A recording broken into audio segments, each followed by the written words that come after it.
choice. Thanks for listening.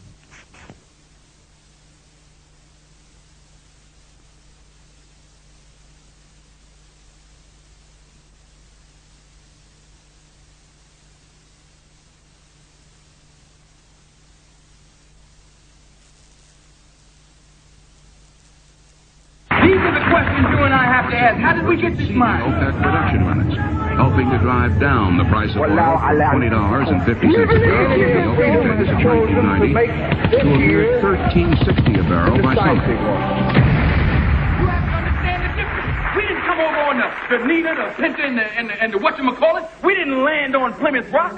Plymouth Rock landed on us. Landed right on top of us. Where's the outcry? Why?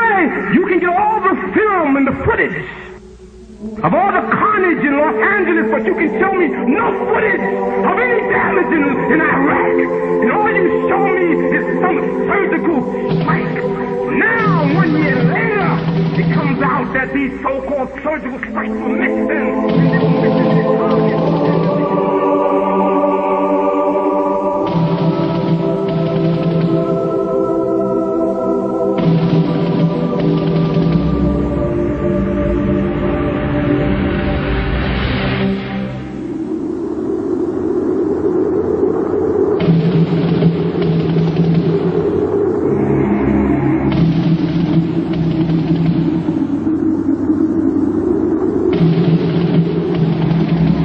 August 2nd, 1990.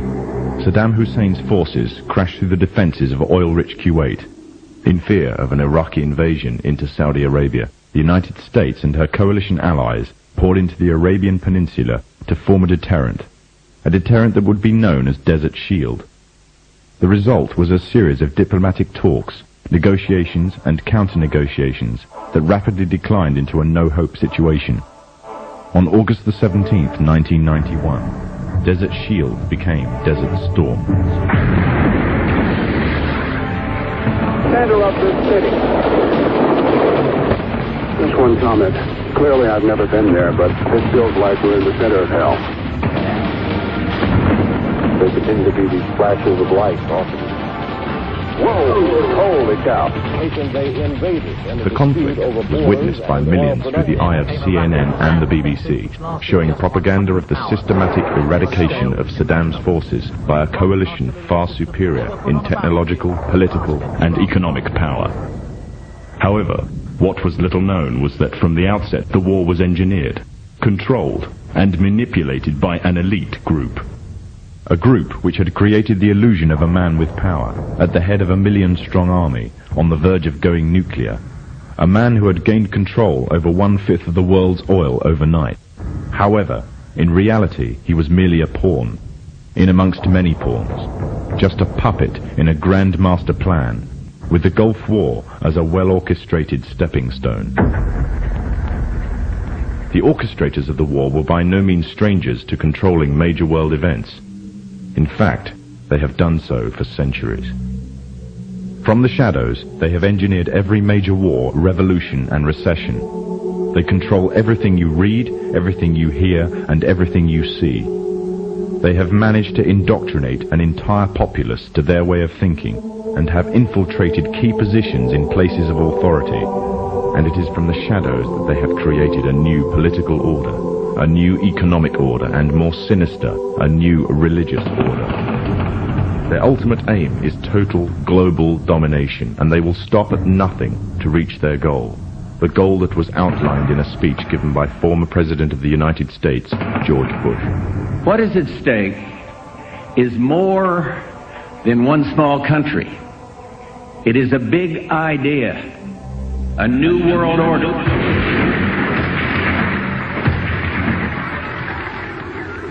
However, the origins of this global plan were not created in the offices of the White House.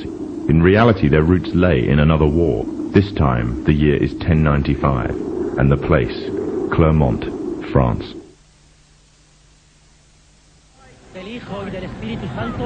11th century Europe was ruled by the Church, which held a firm grip on the hearts and minds of the people. This power enabled Pope Urban II to wage war on the Muslim Caliphate and crusade in what he called a War of the Cross, to recapture the land of Jerusalem. It had been under Muslim rule since the year 637, but in 1099 this rule was brought to a bloody and sudden end. In the name of the cross, women were raped and murdered. Children were put to the sword, and it is said that blood ran in the streets knee-high to the horses. Out of this land of bloodshed and terror, a group of men arose. Men that would stop at nothing to get what they wanted, no matter what the cost. 20 years after Jerusalem was taken, the Dome of the Rock was seized by a group of warrior monks calling themselves the Knights of the Temple of Solomon, or more simply, the Knights Templars. In Jerusalem, the Templars began to deviate further and further away from the practices of Christianity.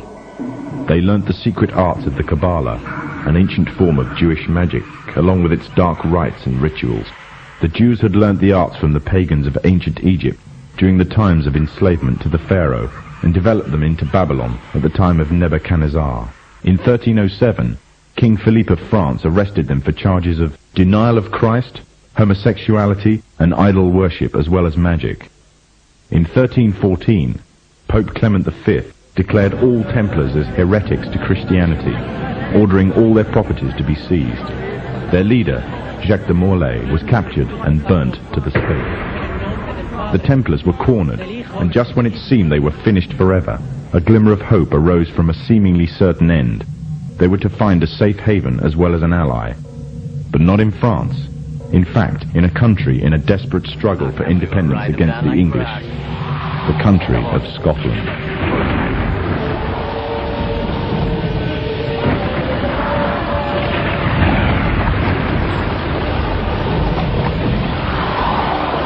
For some, Scotland's hope of independence had died with the death of William Wallace. However, to the King of Scotland, Robert the Bruce, the arrival of the Templars gave him a new secret weapon. Their experience, gained over 200 years of fighting the mighty armies of Islam, had made them expert in combat and warfare, and more than a match for any army brought before them. In 1314, the Templars, allied with Robert the Bruce and his army, took to the fields of Bannockburn in the long-awaited showdown with the English. Robert the Bruce's foresight paid off. The 25,000-strong English army suffered a humiliating defeat at the hands of only 6,500 men. The dream of an independent Scotland had finally been achieved. The Templars had brought themselves back from the brink of destruction, and never again would they allow themselves to be destroyed. This time, they would control the country by controlling its kings, and in order to preserve their secret order, the Templars would have to die, or more precisely, the name would have to die. The Templars, who had escaped Europe, were finally laid to rest in Roslin Chapel, Scotland, which stands to this day as sign of their presence in Britain. Their descendants became the true power of Scotland. In 1603, the death of Queen Elizabeth I left England without an heir to the throne. By virtue of descent, King James V of Scotland became King of England. In doing so, Scotland and England joined to form a new kingdom, and the power that the Templars held over Scotland spread to give them a firm grip on the whole of Great Britain. For over 100 years, the Templars concealed their activities, fading into the background until they were little known and little remembered. However, they did not cease to keep a firm grip on Britain. All the time they were planning, regrouping, and infiltrating positions of power in all corners of the kingdom. In 1717, the Templars made their reappearance in Europe. They had grown in both number and strength, and were now ready to coin a new identity, free from their reputation of the past, and given credibility by none other than the monarchy and aristocracy of England. And the name they chose for themselves was a name that will be known by many, but understood by a few. This new name, the Freemasons.